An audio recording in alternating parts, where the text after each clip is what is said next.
I never go out without one of my friends following me. There goes another one. There's another one. If I told you that every time I go out there are helicopters over my head, you'd think I was paranoid, right? Taking a picture of you, taking a picture of me.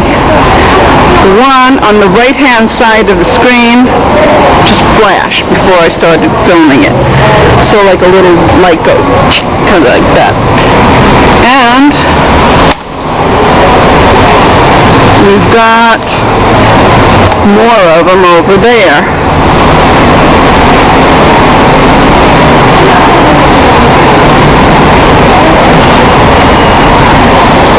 Now somebody might say that this has to do with security, but I'll tell you what, security hasn't been any more or any less since those cameras have been there.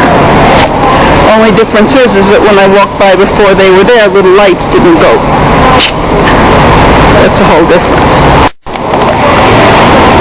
Did you see it flash just now? Yeah, there you go. I told you it flashes. I told you it does. That's the one that's facing right toward me. See the other ones are facing like on a 45-degree angle sort of to that? That one is right on me. And looking through the camera, I see some sort of like oscillation of little bitsies in there. Thing's looking right at me. It's probably pointing microwaves at me too. What the hell? You only live once. The thing that a person needs to do when you get into this line of investigation is you gotta like develop a healthy attitude and a good sense of humor about death and torture. I just asked one of the bus drivers what these things are. He says, they're lights. What do you think? Well, if they're lights, then how come they don't light? Oh, it's flashed at me again. Maybe they are lights after all, sort of. Check these stuff out. I mean, they keep flashing. Sometimes you see like a light running across it, sort of, as though it's a screen. Sometimes it just flashes. There it goes flashing. Before, like a light ran across it from the left side of the screen to the right side of the screen.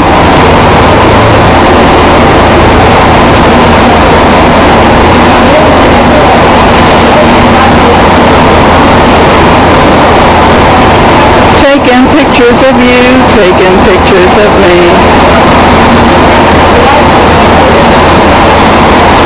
You know, once upon a time, before digital cameras and before the internet, when people claimed that these things existed, they had absolutely no proof, and they put them away. People would say, you know, I'm walking down the street and these like lights are flashing at me, or, you know, there are hidden antennas or all kinds of things, and they put people away. Brilliant, wonderful people like John Nash. But today, we've got proof. Because my delusions don't come out on film. And when I say that a light flashes at me, and you see it flash, you know it's real.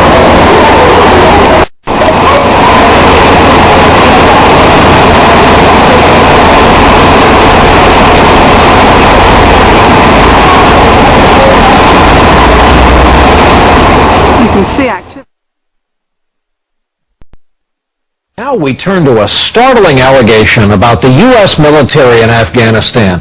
A reporter for Rolling Stone, the same reporter whose award-winning profile of General Stanley McChrystal led to the four-star general's resignation, has a new story out. In this one, an American general is accused by one of his own officers of using military psychological tactics, known in the trade as PSYOPs, on U.S. senators to get funding for the war. Our Pentagon correspondent Jim Miklaszewski has our report. The explosive charge in an article for Rolling Stone claims the U.S. Army illegally ordered soldiers in psychological operations to manipulate American senators into providing more support for the Afghanistan war. 4:59 a.m., Lieutenant General William Caldwell, in charge of training Afghan troops, was seeking more money and American soldiers to carry out that mission. Officers in Caldwell's command reportedly pressured U.S. soldiers in information operations to target visiting lawmakers with a propaganda campaign on the war to win their votes. But using psychological operations against any Americans is illegal under any circumstances. Lieutenant Colonel Michael Holmes of the Army National Guard told NBC News he refused to follow the order. Because we weren't going to do it. We just flat out drew a line in the sand and said, we're not going to do this. This is illegal flatly. The information campaign was reportedly aimed at the Senate leaders in military affairs, Senators John McCain, Carl Levin, and Jack Reed, even Joint Chiefs Chairman Admiral Mike Mullen. What was the intent? Were there any regulations violated? If there was, there has to be suitable punishment for violations. But when Holmes objected, he was shocked by the response from one commander. He screamed at me, literally, he screamed at me in front of witnesses and said, if I tell you to do it, it's not illegal anymore. It was just crazy. It was surreal. Intelligence experts agree. Because you've got people trained in propaganda whose job it is to bamboozle the enemy, apparently attempting to bamboozle senators. Pentagon officials say it's not clear there was ever any intent to manipulate anyone. But to make sure, General David Petraeus has ordered a 3-star general to conduct a full investigation. Jim Miklashevsky, NBC News, the Pentagon.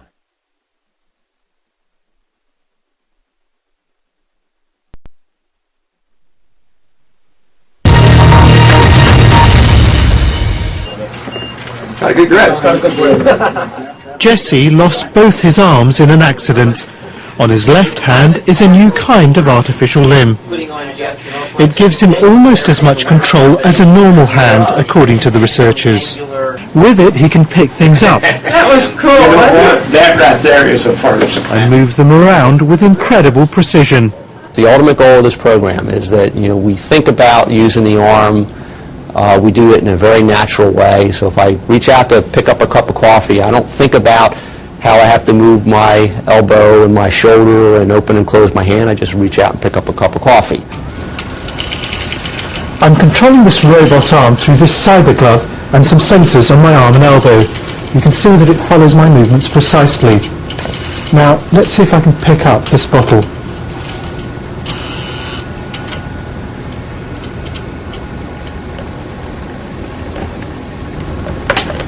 There you go. In Jesse's case, the arm is being controlled by the nerve signals from his chest. The next step is to connect the arm directly to the brains of patients. Here is a thought-controlled wheelchair being tested by researchers in Switzerland. The patient just thinks about moving left and it moves in that direction. Tiny electrical signals from the patient's brain are picked up by sensors in his cap. We are working in different aspects of the technology, scientifically addressing how to make possible that people can communicate at different paces depending on their needs. With each day, the technology is making small but important differences to Jesse's life. For example, he hasn't been able to put on his baseball cap by himself until now. Prahlad Ghosh, BBC News, Washington.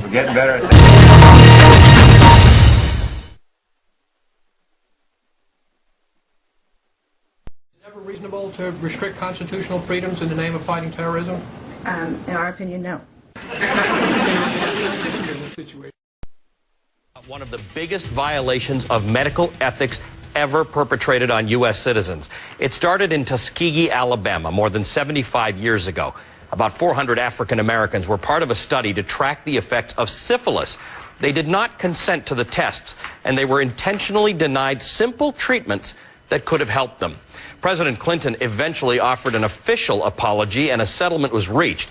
But this week, medical experts and others are meeting to make sure something like this never happens again. And leading that effort is Amy Gutmann. She heads the Presidential Commission for the Study of Bioethical Issues, and she is also the president of the University of Pennsylvania. Dr. Gutmann, thanks for being with us.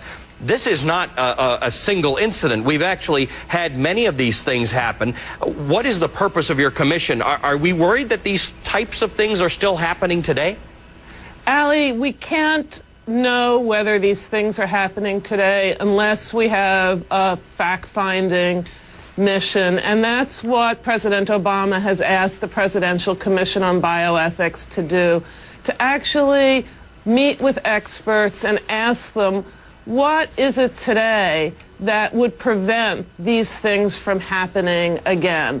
They've happened too many times in our history, and we want to make sure, and the President wants to make sure, that we can assure the American public that if they are part of a scientific experiment or a medical experiment, they will be treated with respect and fairly. And I think it's fair to say many of us assume that the very important testing that goes on for drugs and diseases should be, and that there are rigorous standards for them. What are the basic things that you think need to be established and accepted across the board? What are the basic standards for deciding when you're using people to test medicines or diseases? So that's exactly the right question. We should all be able to know that certain basic standards are in place when we agree to be part of a clinical trial.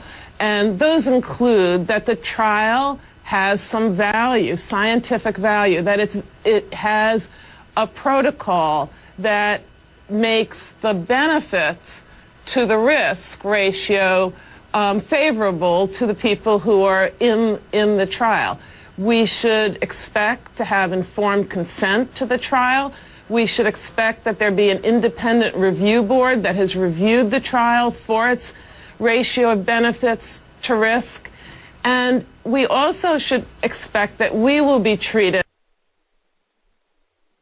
with respect during the trial. So it ought to be something that everybody who volunteers for can expect to benefit from. Okay, it sounds very logical, but let me go back to 1962 to 1966 at the Willowbrook State School in Staten Island, where there was an experiment using children who were mentally retarded.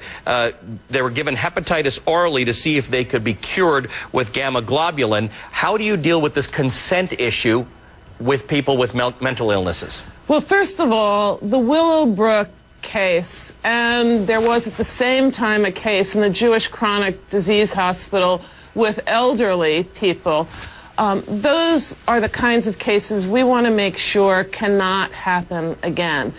How we deal today with children is, I call it the mother and child test we should have, which is, if it were your child, would you want your child in this experiment? Yeah. So it is, again, the closest, the parent or the custodian of the child ought to be fully informed and consent, but that's not enough. There also has to be an independent review board that makes sure that these experiments are beneficial on balance. I know, given your academic history and the rigor with which you want to approach this, you don't really want to offer an evaluation of where we are right now. Tell me this, where is the United States with respect to the rest of the world? Are there places in the world that we think this is still going on and that rights are being violated? Well, first let me say that we heard from experts yesterday in Washington, and we asked them this very question. How is the United States relative to the rest of the world? And they actually said that there are ways in which the United States is not the most favorable place to have clinical trials. And part of that is because the cost is so high. Remember, this is like a tightrope. You want to make sure you don't have trials that take so long that beneficial medicines cannot be given to people, because that saves lives. At the same time, you want to make sure that trials aren't so short that they short-circuit the risks, and so you want to make sure that drugs don't go onto the market before they're actually safe. So we don't know right now how the United States is relative to the rest of the world, and that's why the President has asked me to convene an international task force of experts.